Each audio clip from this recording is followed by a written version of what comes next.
कभी किसी ऐसी जगह के बारे में सुना है जो सिर्फ पेड़ों का झुंड नहीं बल्कि इतिहास का गवाह हो? ऐसी जगह जहां हर पेड़ एक कहानी कहता हो, आजादी के संघर्ष की, वीरों की शहादत की और बीते हुए दौर की। आज हम बात करेंगे फतेहपुर की 50 इमली की।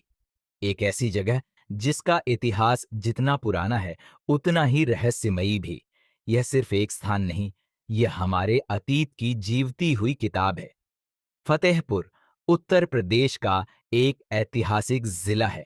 इसी जिले में स्थित है बावन इमली, एक ऐसा इलाका जो कभी 50 विशाल इमली के पेड़ों से घिरा हुआ था। इन पेड़ों की वजह से ही इस जगह का नाम पड़ा 50 इमली।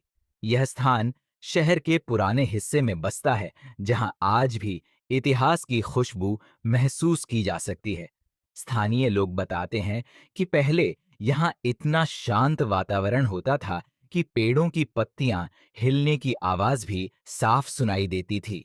पुराने दस्तावेजों के अनुसार 50 इमली का इलाका मुगल और नवाबी दौर में कारवां पड़ाव, कैरवेन हॉल्ट पॉइंट माना जाता था, क्योंकि यहाँ छाया बहुत थी, पानी का स्रोत पास था, व्यापारियों का मार्ग भी यहीं से गुजरता था। कहा जाता है कि यात्रा करके आने वाले लोग और सैनिक यहीं रुका करते थे। दिन में यहाँ चहल पहल रहती, रात में अलाव जलते और लोग कहानियां सुनाते। इसी कारण यह जगह धीरे धीरे एक प्रसिद्ध रेस्टिंग पॉइंट बन गई। इमली के पेड़ आमतौर पर बहुत लंबे समय तक जीवित रहते हैं। स्थानीय बुजुर्गों का कहना है, इन 52 पेड़ों में से हर पेड़ किसी न किसी घटना का साक्षी रहा है। कुछ कहानियां हो बताती हैं कि यह पेड़ मुगलों के दौर में लगाए गए थे। कुछ लोग तो यह भी मानते हैं कि हर पेड़ एक सैनिक टुकड़ी के नाम पर लगाया गया था। यह बात इतिहास में प्रमाणित नहीं है, लेकिन लोगों की आस्था और लोक कथाएं कई पीढ़ियों से यही कहती आई हैं। अब आता है 52 इमली का सबसे बड़ा और दर्दनाक इतिहास, 1857 का पहला स्वतंत्रता संग्राम। जब देश भर में क्रांति की लहर उठी, फतेहपुर भी इससे अछूता नहीं रहा। यहाँ के कई बहादुर वीर अंग्रेजों के खिलाफ खड़े हुए और उनकी बैठकों, रणनीतियों और गुप्त चर्चाओं का केंद्र था यही 52 इमली का इलाका। जब अंग्रेजों को पता चला कि 52 इमली क्रांतिकारियों का गढ़ बन चुका है, उन्होंने इस इलाके पर हमला किया।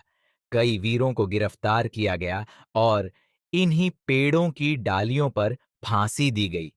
स्थानीय लोग बताते हैं कि उस समय पेड़ों की हर डाल पर रस्सियां लटक रही थीं, मानो पूरा इलाका शहीदों की चीखों और साहस की कहानी कह रहा हो।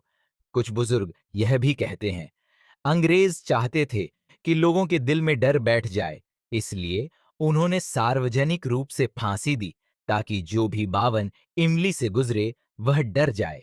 यह स्थान डर का नहीं, बलिदान का प्रतीक बन गया। समय बीतता गया और 52 इमली सिर्फ इतिहास का स्थान नहीं, बल्कि आध्यात्मिक स्थान भी बन गया।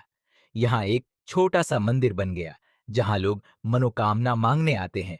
कहा जाता है, जिसने यहाँ सच्चे मन से प्रार्थना की, उसकी इच्छा पूरी होती है। कई लोग यह भी कहते हैं कि जब भी किसी पेड़ को खतरा होता है, प्रकृति खुद उसकी रक्षा करती है। यह कि कहानियां सत्य हों या लोक मान्यता, पर लोगों की श्रद्धा आज भी कायम है। आज 52 इमली में पहले जितने पेड़ थे उतने नहीं बचे। शहरीकरण और समय ने अपना असर दिखाया, लेकिन स्थान की पहचान आज भी वही है। यहाँ आज भी लोग इतिहास याद करने, परिवार के साथ घूमने, मंदिर में दर्शन करने और शांति का अनुभव लेने आते रहते हैं। पुराने पेड़ों के पास खड़े होकर ऐसा लगता है मानो बीते हुए समय की आवाजें आज भी पत्तियों की सरसराहट में सुनाई देती हैं। कई लोक कथाएं कहती हैं कि हर पेड़ का अपना किरदार था।